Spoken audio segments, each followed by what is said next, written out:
अगर आप लोगों को यह वीडियो अच्छा लगे तो कृपया हमारे चैनल को सब्सक्राइब करें और घंटी को दबाएं ताकि हर अपडेट आपको मिलता रहे और अपने दोस्तों से शेयर।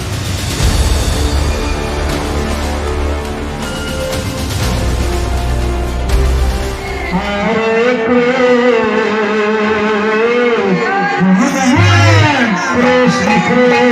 हरे हरे